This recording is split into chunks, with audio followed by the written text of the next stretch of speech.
Hello friends, welcome to my channel Rahul classes. आज हम लोग क्लास 10th चैप्टर 6 का प्रमेय यानी थ्योरम नंबर 6.2 करेंगे, जिसको आप कन्वर्स और बीपीटी थ्योरम भी कह सकते हैं। ये थ्योरम ये कहता है कि यदि एक रेखा किसी त्रिभुज की दो भुजाओं को एक ही अनुपात में विभाजित करे तो वह तीसरी भुजा के समांतर होती है।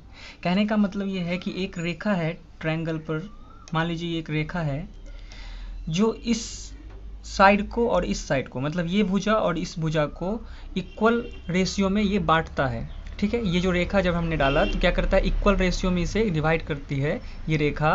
तो बोला गया है तीसरी भुजा, मतलब तीसरी जो ये साइड है इसका क्या होता है, ये समांतर होती है, मतलब पैरेलल होती है। तीसरी भुजा क्या होती है, ये पैरेलल होती है। मुझे ये प्रूव करना है।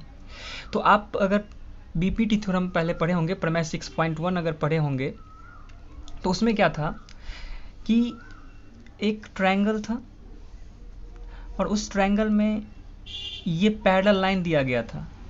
ठीक है, ये एक ट्रायंगल था और इस ट्रायंगल में एक पैरेलल लाइन दिया गया था। सपोज ये ए बी सी डी और ई है।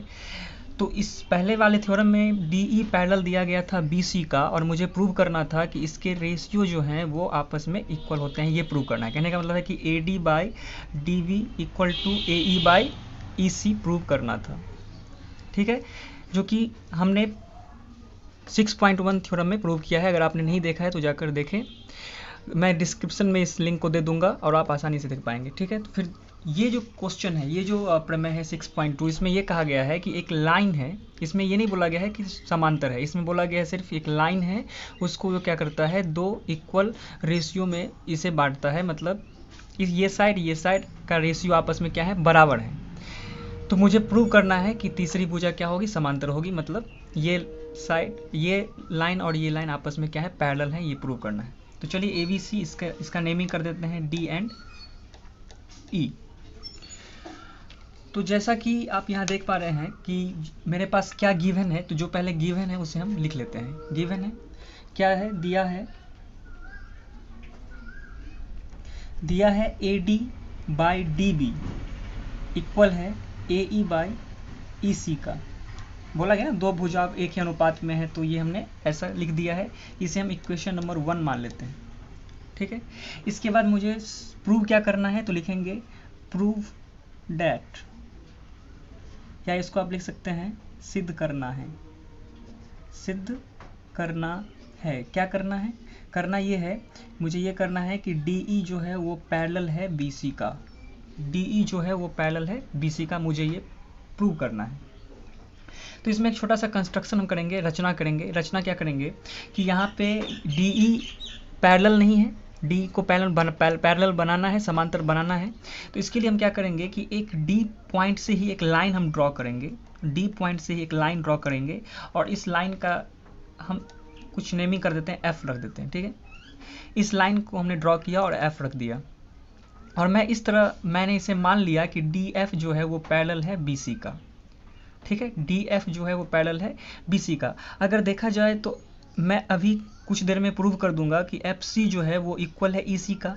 अगर एफ सी इक्वल हो जाएगा ई सी का तो ये ऑटोमेटिक डी ई पैरेलल हो जाएगा बी सी का, क्योंकि मैंने एफ सी को इक्वल कर देंगे ई सी का। ठीक है, तो ऐसे ही हम रचना क्या किए, तो लिखेंगे रचना।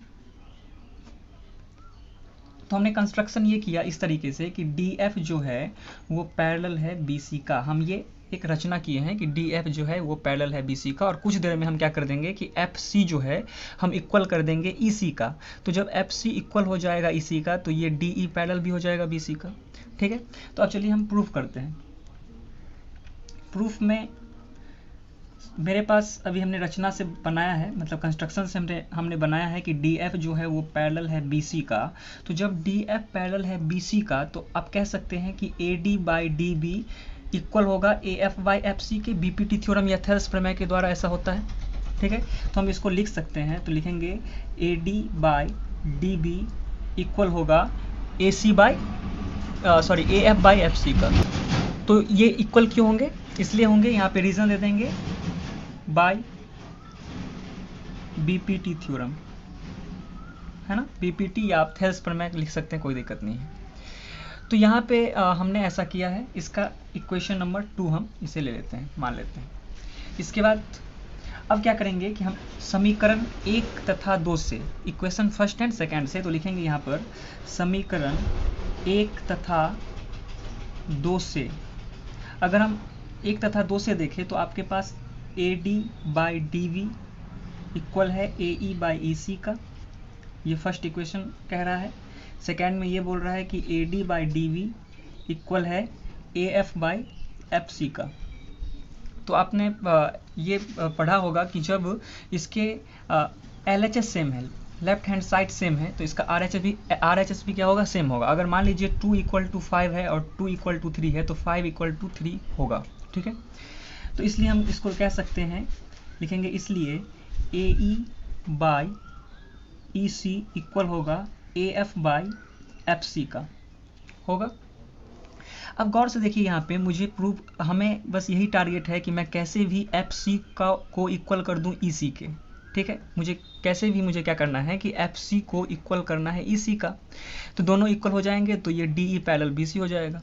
तो इसके लिए आप गौर से देखें तो EC और FC, यहाँ पे देखें EC और FC दोनों यहाँ पे इक्वल हैं, लेकिन यहाँ पे जो न्यूमिनेटर है, मतलब अंश जो है वो इक्वल नहीं है।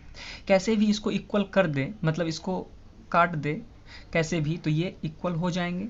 तो कैसे करेंगे, देखिए यहाँ पे गौर से देखें तो अगर मैं AE है ना, ये AE में प्लस कर दें EC को, अगर AE में हम EC को ऐड कर दें, AE में अगर हम EC को ऐड कर दें तो पूरा क्या बनाएगा, पूरा AC बनाएगा, ठीक है। इसके बाद AF है, अगर मैं AF में ऐड कर दूं FC को तो वो क्या बनाएगा, AC बनाएगा। तो कहने का मतलब है कि अगर मैं EC ऐड कर दूं इसमें और FC ऐड कर दूं इसमें तो क्या हो जाएगा, AC बनाएगा, और AC से AC क्या हो जाएगा, कैंसिल हो जाएंगे।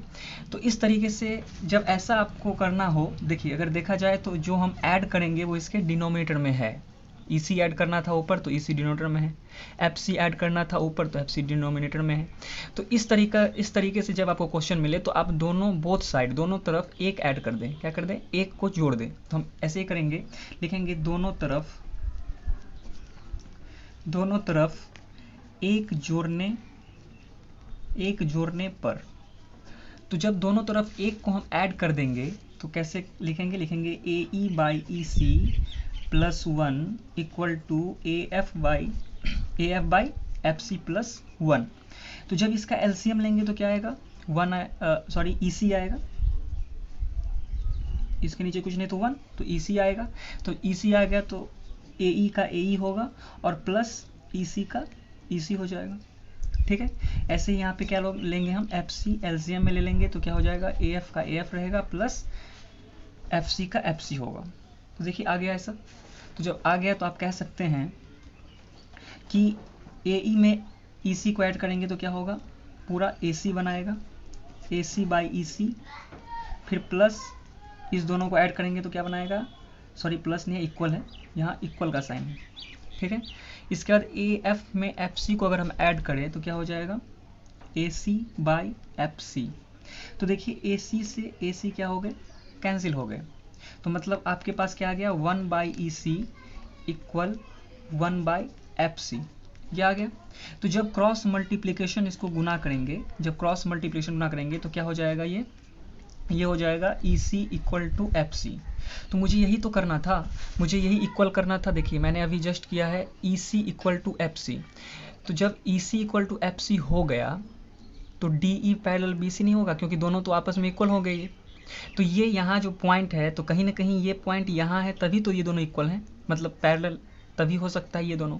तो इसलिए हम कह सकते हैं, इसलिए जो है वो DE जो है वो पैरेलल हो जाएंगे, DE पैरेलल हो जाएगा किसका, BC का।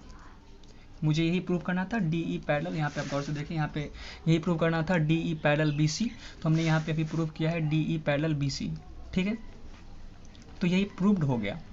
तो आई होप ये क्वेश्चन आपको समझ में आया होगा, ये जो थ्योरम था ये आपको समझ में आया होगा। अगर समझ में आया तो दिल से लाइक करें, मेरे चैनल को अगर सब्सक्राइब नहीं किया है तो जरूर सब्सक्राइब कर लें, बेल आइकन को प्रेस करना भूलें ताकि नए वीडियो आपको जल्द से जल्द मिले। मिलते हैं एक छोटे से ब्रेक के बाद, तब तक के लिए good night, take care and bye, thank you.